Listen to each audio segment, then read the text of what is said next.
नमस्कार दोस्तों, स्वागत है आपका मेरे चैनल कॉमिक्स लाइफ में।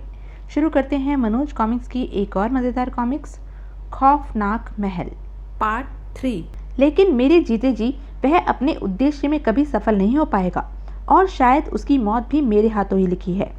फिर विक्रम ने बूढ़े सामरी देव को अपने व शत्रुजीत के बारे में बताने के साथ साथ सुनहरे जंगल में आने के विषय में भी सब कुछ बता दिया।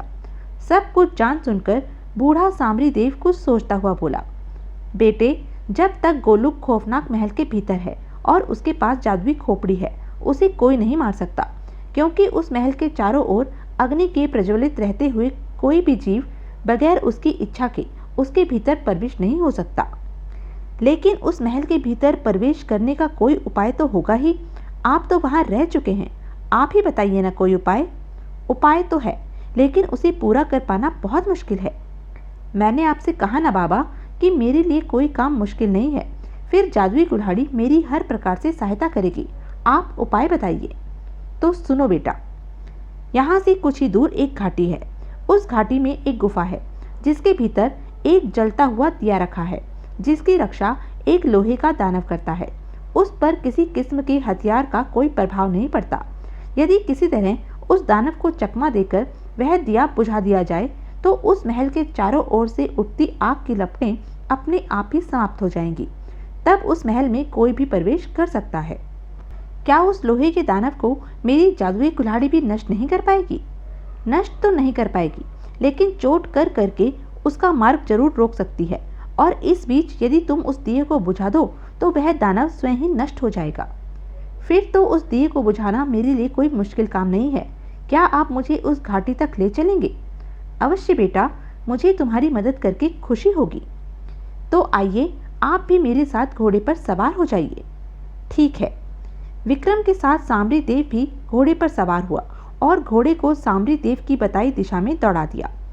कुल्हाड़ी उनकी हिफाजत करती हुई अब भी उनके साथ चल रही थी। उधर भोर का उजाला फैल चुका था, लेकिन शत्रुजीत अभी भी खाल के आसन पर बैठा घने जंगल से गुजर रहा था। अचानक उसकी दृष्टि अपने पिता और राजा शिवालकर आदि पर पड़ी। ओह पिताश्री, लगता है वे हमारी खोज में यहाँ आए थे, लेकिन जादूगर गोलुक के सैनिकों द्वारा बंदी बना लिए गए हैं। लेकिन जादूगर के सैनिक उन्हें ले कहाँ जा रहे हैं? किसी बंदी गृह में डालने के लिए या जादूगर गोलुक के पास? मुझे इनका पीछा करना चाहिए ताकि मालूम हो सके कि इन्हें कहाँ ले जाया जा रहा है या कहाँ रखा जाएगा। और शत्रुजीत ने जादुई खाल को आदेश देकर उन लोगों के पीछे लगा दिया। जादूगर गोलुक के सैनिक राजा प्रताप सिंह व राजा शिवालकर आदि को लाल भवन में ले गए, जहां गत दिन उसे कैद किया गया था। तो यहाँ कैद रखा जाएगा इन्हें।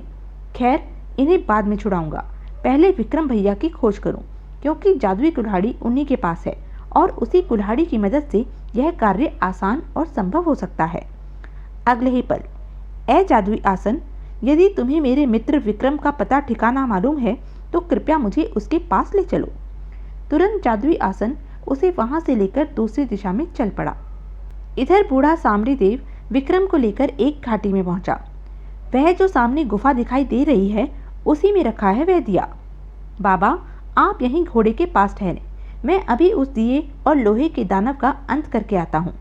ठीक है बेटा, लेकिन सावधान रहना। ए जादुई कुल्हाड़ी, तुम मेरे साथ चलो। तुम्हें किसी भी तरह लोहे के दानव को मुझ तक पहुंचने से रोकना है। तुम चिंता मत करो, मैं अपनी ओर से पूरी कोशिश करूंगी। विक्रम उस गुफा की ओर बढ़ गया। शीघ्र ही जब विक्रम गुफा में प्रविष्ट हुआ, कौन है? भाग जाओ, वरना मेरे हाथों मारे जाओगी। जादुई कुल्हाड़ी, तुम जल्दी संभालो इसे। तुरंत ही कुल्हाड़ी लोहे के दानव पर टूट पड़ी। उफ! आह! बेचारा लोहे का दानव विक्रम का मार्ग नहीं रोक पाया और विक्रम ने जैसे ही फूंक मारकर दिया बुझाया। ओह नहीं! तभी समूची गुफा दानव की भयानक चीखों से कांप उठी। आई! स्वामी, स्वामी, बचाओ! देखते ही देखते लोहे का दानव गलकर पानी बनकर जमीन पर बहने लगा। उधर खौफनाक महल के चारों ओर से उठती लपटें धीरे धीरे नीची होने लगी और शीघ्र ही गायब हो गई। अरे, आग की लपटें कैसे खत्म हो गई? लगता है कोई खतरा आने वाला है। चलो चलकर स्वामी को खबर करें। और जब सैनिकों ने महल के भीतर जाकर जादूगर गोलुक को उस बात से अवगत कराया तो उसके पैरों तले की धरती निकल गई। उफ, जरूर उन दोनों छोकरों में से कोई उस गुफा तक पहुंचने में सफल हो गया होगा जहां दिया रखा था। अगले ही पल तुम सारे सैनिकों को व गुलाम लड़ाकों को तैयार होने का आदेश दो। हमें इसी समय शीतल घाटी पहुंचना है। जो आज्ञा स्वामी। कुछ ही देर बाद जादूगर गोलुक अपने तमाम गुलामों व सैनिकों लड़ाकों के साथ शीतल घाटी की ओर जा रहा था जहां दिया रखा था। उधर दिया बुझाने के बाद विक्रम जैसे ही उस गुफा से बाहर निकला। विक्रम भैया। कौन? किसने पुकारा मुझे? आसपास तो कोई नहीं है। शत्रुजीत ने तुरंत चमत्कारी आसन को नीचे उतारा और उससे उतरकर प्रसन्नता से विक्रम की ओर बढ़ा। यह मैं हूं विक्रम भैया। आहा, शत्रु भैया। शायद यह युवक विक्रम का वही मुंह बोला भाई है जिसके बारे में इसने मुझे बताया था। तुम ठीक तो हो शत्रु भैया? मैं तो तुम्हारे लिए बहुत ही चिंतित था। मैं बिल्कुल ठीक हूँ विक्रम भाई, लेकिन तुम यहाँ कैसे पहुँच गए और यहाँ क्या कर रहे हो? तब दोनों ने एक दूसरे को अपनी आप बीती सुना दी। उसके बाद शत्रु भैया, मैं आपको बाबा सांबरी देव से मिलाता हूँ। ठीक है, चलो। वैसे मैं उन्हें देख चुका हूँ। शत्रुजीत ने अपना जादुई आसन उठाया। फिर दोनों बाबा सांबरी देव के पास पहुँचे। बाबा, यही है मेरे मित्र और भाई जिनके विषय में मैं आपको पहले ही बता चुका हूँ। वह तो मैं तुम दोनों का मिलन देखकर ही समझ चुका हूँ बेटा। लेकिन मेरे बच्चों, अब तुम देर न करो, जल्दी से यहाँ से निकल चलो। तुम्हें अब गोलुक को समाप्त करने में विलंब नहीं करना चाहिए।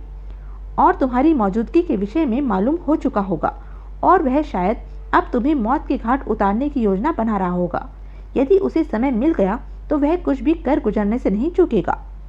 तभी विक्रम भैया, वह देखो। ओह, वह तो मेरा बेटा गोलुक है। मेरे बच्चों, लगता है उसे सब पता लग चुका है और वह शायद तुम्हें ही मौत के घाट उतारने आ रहा है। मेरी बात ध्यान से सुनो। किसी प्रकार उसके हाथ से खोपड़ी और हड्डी छीन लो, फिर उसके पास कोई शक्ति शेष नहीं रह जाएगी। फिर तुम उसे आसानी से मार सकते हो। बूढ़े सांबरी देव की बात सुनकर, सुनो भैया, यह हमारे लिए कोई मुश्किल काम नहीं है। मैं उसका ध्यान अपनी ओर रखने की कोशिश करूंगा। तुम इस मौके का फायदा उठाकर अदृश्य रूप में उसके हाथ से खोपड़ी और हड्डी हथियाने की कोशिश करना। ठीक है, मैं समझ गया।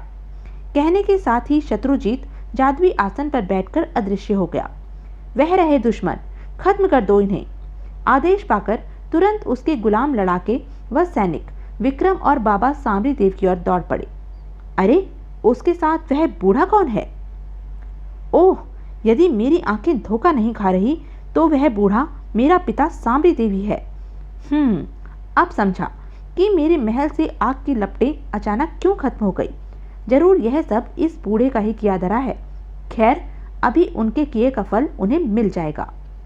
इधर, ए जादुई कुल्हाड़ी, उन दुष्टों का सफाया करके हमारी मदद कर। तुरंत जादुई कुल्हाड़ी जादूगर गोलुक के सैनिकों पर टूट पड़ी। हाय, आह, उफ उफ, उनकी जादुई कुल्हाड़ी तो मेरी जान का बवाल बन गई है। खैर, ए शैतान की माया, कर दे। लेकिन इससे पूर्व की गोलुक अपना वाक्य पूरा कर पाता, जादुई आसन पर बैठे अदृश्य शत्रुजीत ने उसके हाथ से खोपड़ी और हड्डी छीन ली। अरे, मेरे हाथ से मेरी जादुई शक्ति किसने छीन ली? तभी, अरे दुष्ट, अपनी जादुई शक्ति की चिंता छोड़ और मरने के लिए तैयार हो जा। तो तुम? और इससे पहले कि जादूगर गोलुक अपने बचाव का कोई उपाय कर पाता, आई! अपने स्वामी की मौत के साथ ही उसके सैनिकों ने विक्रम और शत्रुजीत के सामने घुटने टेक दिए। हमें क्षमा कर दीजिए स्वामी, हम अपनी हार स्वीकार करते हैं। हम तुम्हें एक ही शर्त पर क्षमा कर सकते हैं कि तुम अपने पूर्व स्वामी बाबा सांबरी देव को पुनः अपना राजा स्वीकार कर लो। हमें बाबा सांबरी देव अपने राजा के रूप में स्वीकार है। ईश्वर का लाख लाख धन्यवाद कि एक दुष्ट अपने किए की सजा पा गया और पृथ्वी पर से विनाश के बादल छट गए। लेकिन इन सब खुरापातों के पीछे इन जादुई शक्तियों का हाथ था, अतः इन्हें नष्ट कर देना ही उचित होगा। कहने के साथ ही धड़ाक, खोपड़ी व हड्डी के नष्ट होते ही सारी जादुई शक्तियां नष्ट हो गई। मेरे बच्चों, अब यह दुनिया किसी भी खतरे से बिल्कुल सुरक्षित है। आओ, अब उन लोगों को आजाद कराएं जो गोलुक की कैद में पड़े छटपटा रहे हैं। वे सभी लाल भवन में पहुंचे, जहां राजा प्रताप सिंह, राजा शिवालकर और रानी गोगिया आदि कैद थे। मेरे बच्चे, मेरे बेटे। जब विक्रम और शत्रुजीत ने उन सबको आज़ाद कराया और जादूगर गोलुक की मौत के विषय में उन्हें बताया तो राजा प्रताप सिंह और शिवालकर ने उन्हें गले से लगा लिया। मेरे बच्चों, हमें तुम पर सदा गर्व रहेगा। रानी गोगिया ने भी उनका बहुत आभार प्रकट किया और इस खुशी में एक शानदार दावत दी। सुनहरे जंगल का आतंक समाप्त हो चुका था। जब राजा प्रताप सिंह और राजा शिवालकर, विक्रम और शत्रुजीत अपने बचे खुचे सैनिकों के साथ चंदनगढ़ पहुंचे तो प्रजा ने उनका भव्य स्वागत किया। महाराजा प्रताप सिंह की जय हो। राजकुमार विक्रम व शत्रुजीत अमर रहें। महाराज शिवालकर अमर रहें। तो यह थी मनोज कॉमिक्स की एक मज़ेदार कॉमिक्स। ऐसे ही मज़ेदार कॉमिक्स के लिए बने रहें मेरे साथ। और हाँ, मेरे चैनल को लाइक, शेयर और सब्सक्राइब करना ना भूलें। धन्यवाद।